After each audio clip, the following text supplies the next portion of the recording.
This is the Phillies Postcast, your instant game reaction for the Philadelphia Phillies. Part of the Locked On Podcast Network. Your team every day. Oh, hi there. Welcome in. This is Locked On Phillies Postcast and the Locked On Phillies YouTube channel. Hope you guys are just having a fantastic evening, unlike me and really all of Philadelphia right now, who unfortunately had the great tease of that ninth inning, think that the Phillies, maybe they got this, they didn't have it.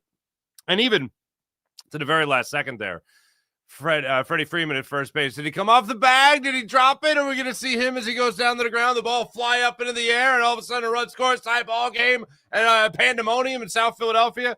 No, unfortunately, that is not what we got to witness tonight. What we got to witness tonight was the Phillies falling into an 0-2 hole to the LA Dodgers in the NLDS, and some of the big bats coming up very, very small tonight. And I usually like to wait to do this, but, to me, you're looking at this box score tonight. Trea Turner's the only one that gets you a hit in your 1, 2, and 3 hitters today. Another 0 for Kyle Schwarber, 0 for 7, 5 strikeouts in the first 2 games today. Bryce Harper has a pivotal at bat, can't do anything to help the cause, unfortunately, for the Phillies in his pivotal at bat. And then the Phillies offense barely musters runs late in the ball game, but yet I got to do backflips over the 3 runs they scored late, finally, when they got to their bullpen for a second there with Brian Roberts trying Trident in that situation, and it didn't work out for them for a while. And then it was like, okay, enough fooling around. Sasaki's coming to the game, and that's that. But I'm going to look back on this series, especially the first 2 games, and say the big bats didn't come up. JT Realmuto had the 2-run triple. That was great.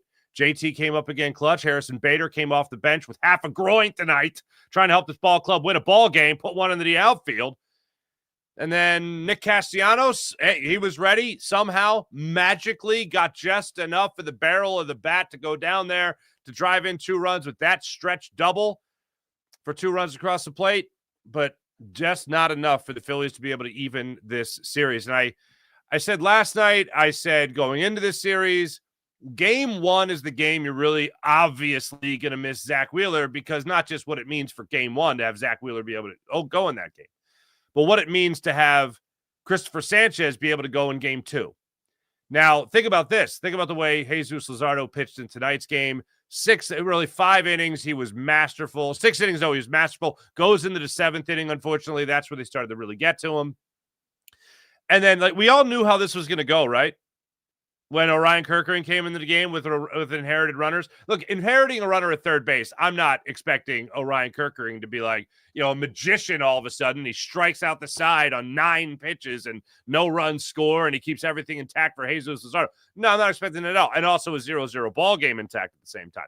I'm not expecting that. Trea Turner makes a throw to the proper side of the base, or home plate, rather. He makes the right throw there. You're still talking about a scoreless ball game, but that's a very difficult play to make. Teoscar Hernandez put a lot of pressure on him in that situation, and he just didn't make the right throw. Threw the wrong side of home plate, so JT had to try to make the swipe tag going across his body, and it was just late, and the first run of the ball game scored. Then the Dodgers, of course, were able to tack on a couple of more on Orion Kerkering, who, by the way, 2 runs get charged to Jesus Luzardo tonight. 2 runs. Now, he pitched 6 innings plus. 2 runs get charged to Orion Kerkering. He pitched 2/3 of an inning. Good times. Funny how those inherited runners just keep on scoring. Isn't that crazy? And I'm going to look back on the series. I'm not just going to recall the play-by-play like we just ran through. We'll go through a little bit more in detail in a second. But we're also going to get into the idea when we look back on this, just the big bats not coming through. And if you were to do a 30 for 30, what if I told you that Nick Castellanos would have a better NLDS than Kyle Schwarber? What if I told you that JT Realmuto would have a better NLDS than Bryce Harper?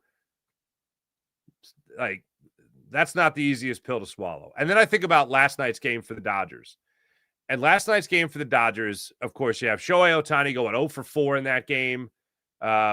4 strikeouts, I think it was, whatever it was. He was 0 for, as a pitcher, he allowed 3 runs, which of course isn't great. It's quality, as they say. But that's a game where you shut down the biggest bat. That's the game you shut down the biggest bat. But what happened? The rest of the lineup, and it's a very deep Dodgers lineup, they picked up. Tonight, some of the other guys are trying to pick up for a guy like Kyle Schwarber, a guy like Bryce Harper. Trea Turner got you a base knock RBI tonight. That was great. But just not enough firepower in this offense. And Blake Snell was fantastic. Just keeping guys off balance throughout his 6 scoreless innings in the ball game tonight. He was, again, great against the Phillies. When they faced him, a month ago in Los Angeles, whenever it was a 2-hit shutout, 6-7 inning performance. That's where Dave Roberts comes out to the mound. He's like, all right, I'm going to take you out. And that's where Blake Snell is like, now you go back to that dugout, mister. I'm finishing this. And he did. The inning, at least. This is what we were worried about. Phillies not being able to hit with runners in scoring position. Phillies not being able to get runners on base.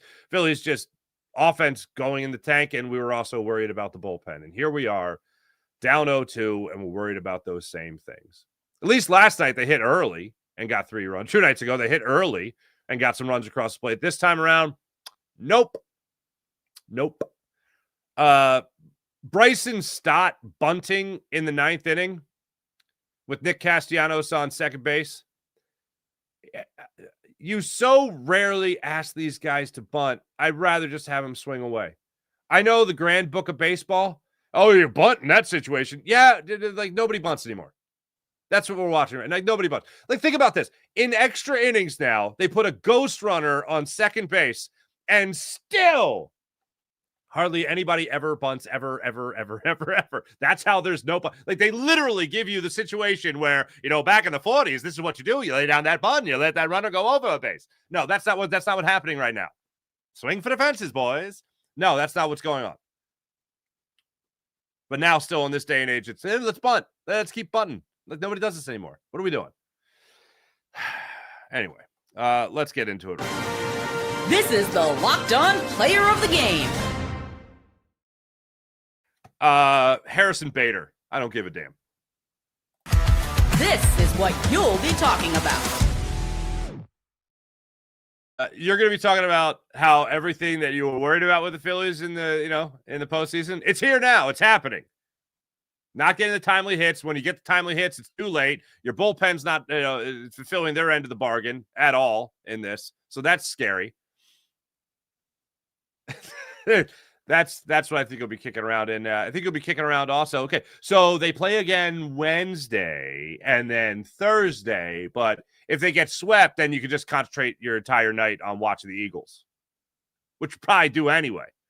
But that's probably what you'll be talking about. Time to reveal where the game was won or lost. It's the turning point. Let's get down to the nitty-gritty here. All right, you are watching Locked On Phillies Postcast and Locked On Phillies YouTube channel. Make sure you like and subscribe. You got me, Mark Farzetta, for your postcast needs. At least one more, huh? And then you got Connor Thomas for your daily Phillies podcast needs on the Locked On Phillies YouTube channel. So make sure you like and subscribe. Now, for the turning point. Simple. Very simple. Scoreless ball game in the 6th inning. You have Jesus Luzardo go 1, 2, 3, bang, bang, boom. 11 pitches in the top of the 6th inning. Let's get to the bottom of the 6th inning again in the scoreless ball game. Otto Kemp starts things off. 1-2 changeup. Sit down. See you later. Sat down by Blake Snell. Then Trea Turner works a walk, lays off the 3-2 changeup this time. He got 4 straight changeups, I believe it was, in his previous AB against Snell. Lays off the changeup down. Now you got to run around first with 1 out. Kyle Schwarber, nice to see ya. After Trea Turner steals second base. Significant, by the way. And I'll tell you why it's significant. At least I knew through the rest of this game that he had the wheels on him. Coming off that hamstring injury, the tightness that he had towards the end of the season, missed the last 3-4 weeks of the season. He comes out there, steals a bag. Love to see it. Now you know you got wheels with Turner in scoring position. They walk Kyle Schwarber. He got first and second. He got 1 out. They have a little mound visit. Bryce Harper comes up first and second. Scoreless ball game. 1 out. He chases 2 sliders in this at bat, flailing away at him, and he sits down. The last one he faced was a 2-2 slider. Previous to that, it was a 1-1 slider that he chased out of the zone. Bryce Harper goes down swinging. Now you got first and second with 1 out. Alec Boehm then steps up to the plate. And Boehm, I think it was a changeup down in the zone, well down in the zone, like almost on the dirt down in the zone. And he hits that chopper up the third baseline. Rojas charges in on it, gloves it. Trea Turner, who's on second base, again thinking he's got the wheels. Can he beat Rojas? And Rojas both head first slides like something out of a movie. Rojas slides to the third base bag, extends the mitt, just gets to third base before Trea Turner does. Trea Turner is out on the force.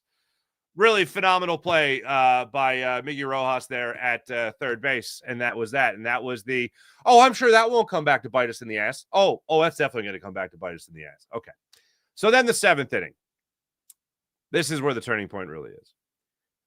Jesus Luzardo starts the inning at 74 pitches. Teoscar Hernandez leads off with a single. Freddie Freeman gets the double. Just like that, you get second and third with nobody out to start out the inning. This is where, and I know Nick Castellanos came up with a big base knock there in the bottom of the ninth inning, but Nick Castellanos in right field really hurt you because Freddie Freeman had no business getting to second base on this. But Nick Castellanos, what do we always say? Lumbering. I'm going to get the baseball. Lumbering. And somehow Freddie Freeman, I don't know, turns into greased lightning, and all of a sudden he's on second base. He got second and third with nobody out. So Nick Castellanos extremely slow getting to that baseball. So now I got second and third, nobody out. Again, you just wasted an opportunity there in the sixth inning with a first and second one-out situation there for the Phillies, but they couldn't get a run home in that situation, so you're still scoreless.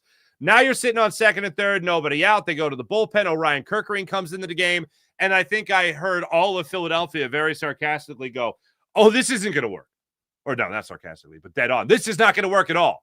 So sure enough, Orion Kerkering does the thing that Orion Kerkering loves to do, which is allow the runners that he inherited to score. Like, hey, thanks for these runners. Screw your ERA starting pitcher. They're all going to cross the plate. Now, he strikes out Edman in his first batter that he faced. Then Kike Hernandez, goodness gracious, the fielder's choice. Teoscar Hernandez scores on this one for the first run of the ball game. Again, Trea Turner throws to the right of home plate as opposed to the third base, throws to the first base side as opposed to the third base side. He's trying to make a quick as hell play. Can't make it, unfortunately. JT Realmuto tries as quickly as possible to make the swipe tech. Can't do it. Teoscar Hernandez scores. You're talking now about a 1-0 ball game in favor of the Dodgers. Then Orion Kerkering walks Max Muncy. Got bases loaded situation with one out. Smith comes up to the plate. Will Smith steps up to the plate. He gets the 2-run single to center. Kike scores. Freddie Freeman scores. You're now talking about a 3-0 ball game. Kerkering out. Strahm in. Strahm's like, Shohei Ohtani really hasn't done anything offensively in this game. Let me give him a cookie. And he does. He gets the RBI single. It's a 4-0 ball game. Then he gets Betts to fly out to center field. That's it for that inning. But that end of the sixth, top of the seventh, that right there was the turning point. Now, what was a beautiful, threatening to be the own turning point of the game, eighth inning comes around. Max Kepler gets the triple, a one-out triple. Trea Turner brings him home on the RBI single. It's a 4-1 game. Let's get something going here. Let's get something hot. They have the pitch comm issue, do the Dodgers. Convenient, I guess. So a little break in the action. Kyle Schwarber steps up there. Either way, I'm not blaming pitch comp. I'm just saying it was annoying. 2-2 fastball in. He swings over top of it, and he goes and he sits down. So he strikes out, and then Bryce Harper flies out to center field, and that was that. 4-1 game, now a 3-run ball game.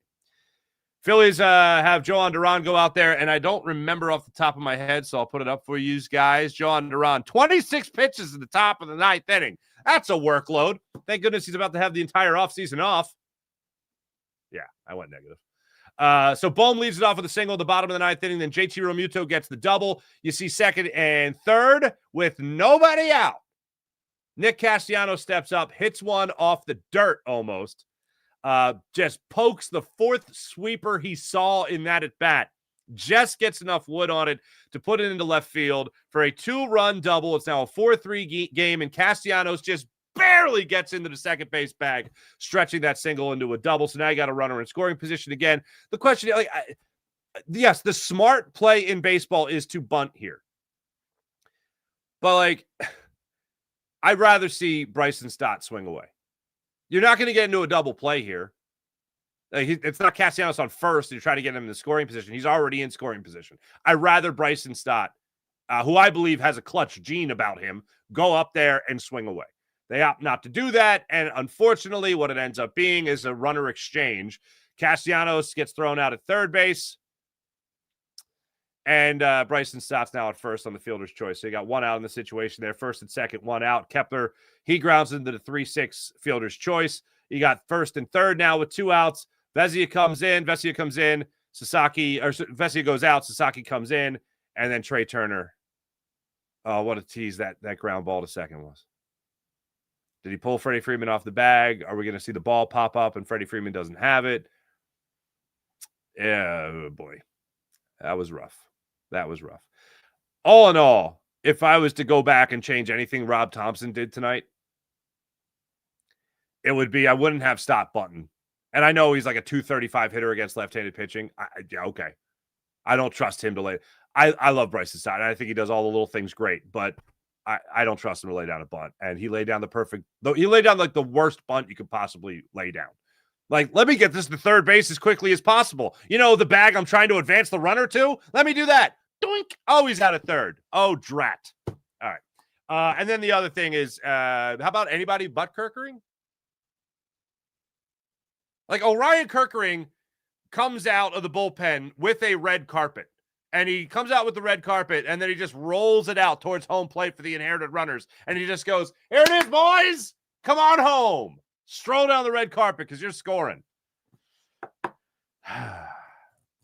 Anyway. I'm going to get your comments on this when we come back. This is Locked On Phillies Postcast and Locked On Phillies YouTube channel. And yes, Kyle Schwarber definitely in my crosshairs today. Back after this.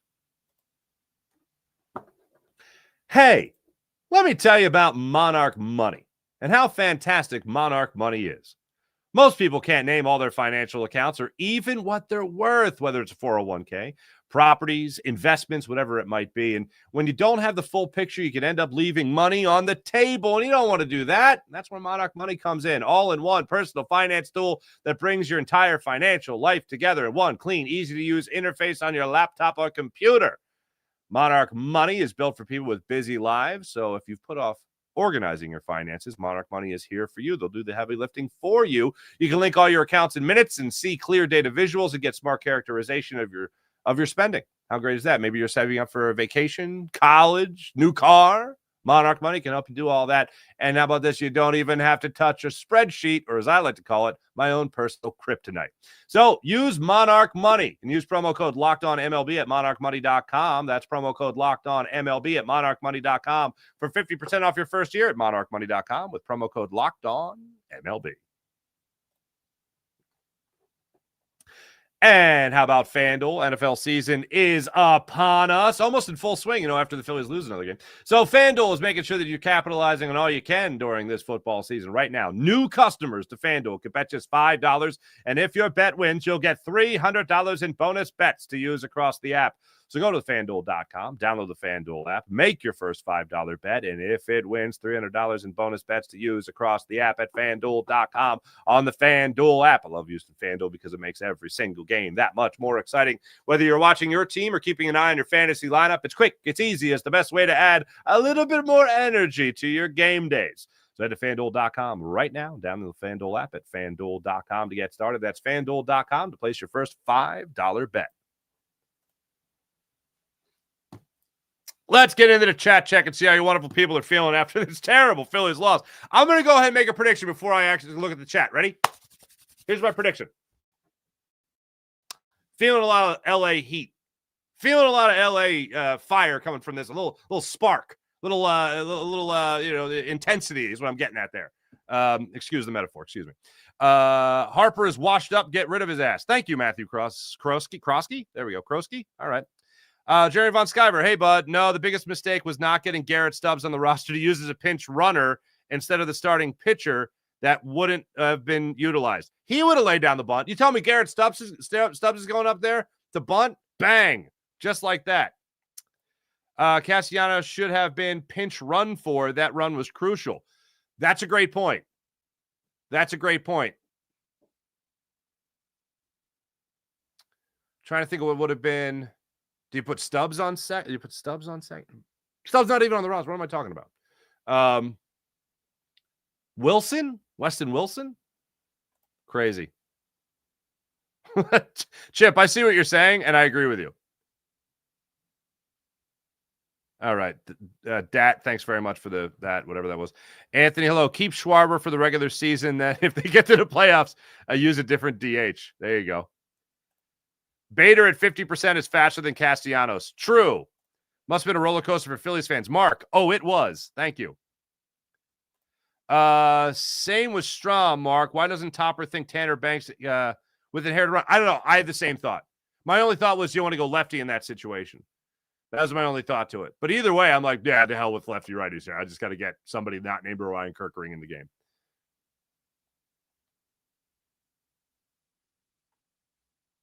For your safety, I completely agree. At least pinch run for Castellanos. Odd.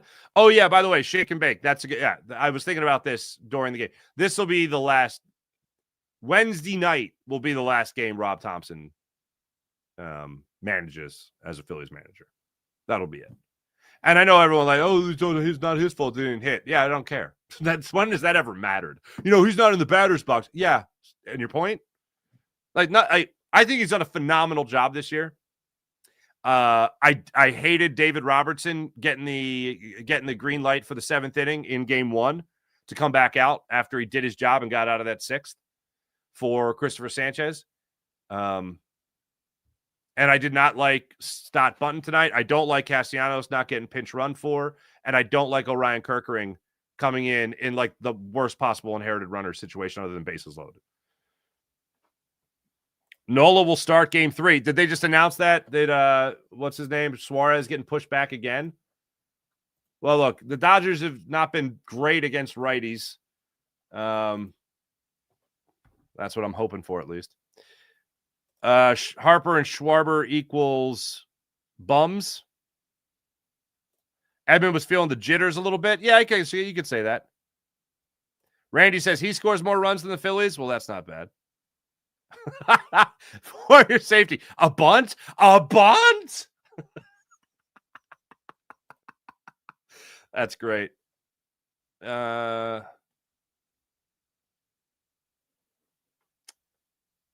was a long game. It was a long game. It was quick until it wasn't.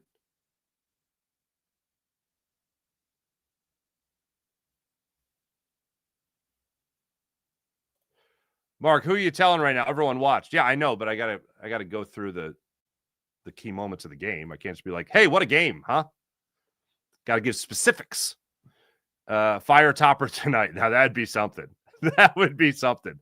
Just fire him. Don't even let him get on the plane. Thanks, everybody in the chat. All right, folks, here we go. Wednesday night, I'll be back with you guys, breaking it all down. Most likely the last time we'll do this. So at least this, I'll guarantee whatever happens with the Phillies, we'll make it fun. Thanks for watching. Thanks for listening. Sorry the Phillies suck tonight. My name is Mark Farzetta. This is Locked On Phillies Postcast and the Locked On Phillies YouTube channel. Connor Thomas has you covered each and every day for your Locked On Phillies daily podcast. So make sure you like and subscribe to Locked On Phillies. See you guys Wednesday.